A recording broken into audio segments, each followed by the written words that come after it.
remember going into the Guildhall and me and Donaghey went together, and we went in and I seen our solicitor, Patricia Coyle. My first words to Patricia was, "What about the nail bombs?" And her words was, "No, Geraldine, they wouldn't give you on the nail bombs, but they give you that he's innocent." And I just fell to pieces. I collapsed. I was like, how am I going to tell my mother this? And I could hear their squeals all around me. So I could, of all the families going, we've got them, so we do. And I was just sitting numb. I couldn't, no expression, nothing. I just thought, how am I going to break this to my mummy? And I remember them saying, look, the families are coming up now. And I remember seeing my mummy waiting outside and seeing my mummy coming out of the lift. And she looked at me and she said, well, love, what's this me? It's good and bad, mummy. So it is good and bad.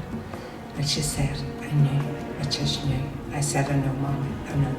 I said, but he's got his declaration of innocence, but not the nail bombs. So Saville hasn't given us what the same as Woodrow. There's no difference there, none whatsoever.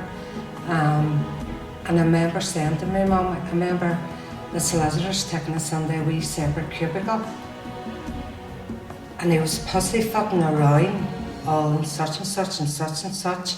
And I remember my mum saying, would you just tell me? Just come out with it.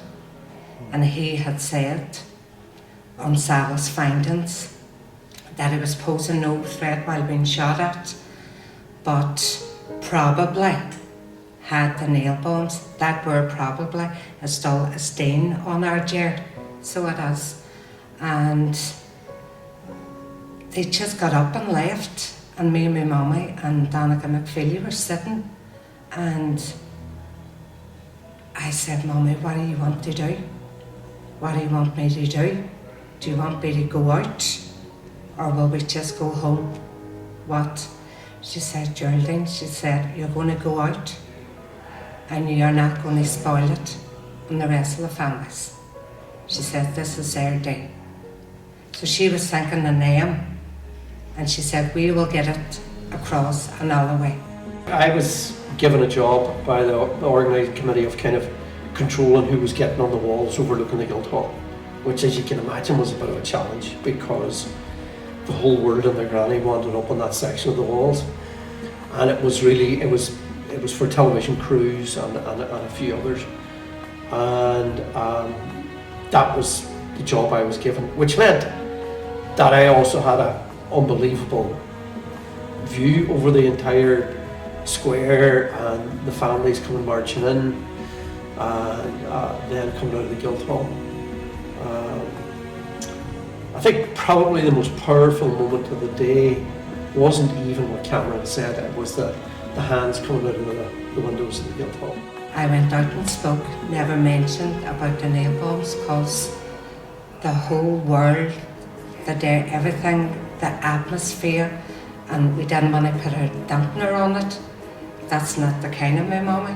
British officials did everything possible to try and control the events of the day and to control when information emerged and how it emerged.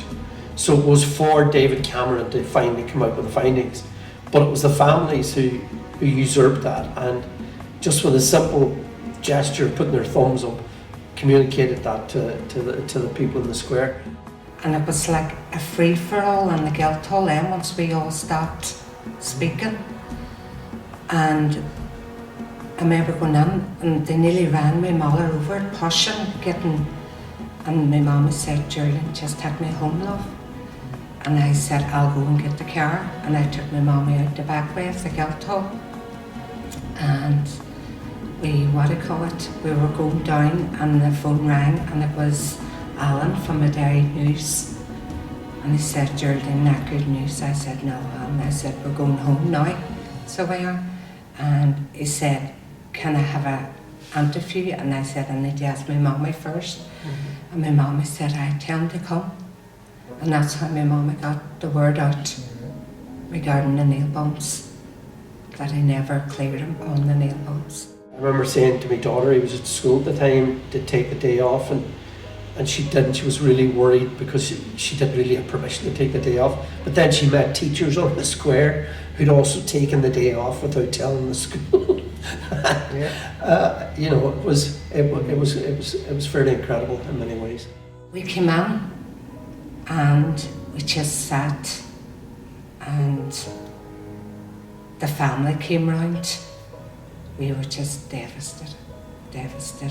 I could see my mommy always had the fight in her, was always fighting and kept fighting, and that's what kept my mommy going until I seen the change that day then, and there was no fight left in my mommy at all.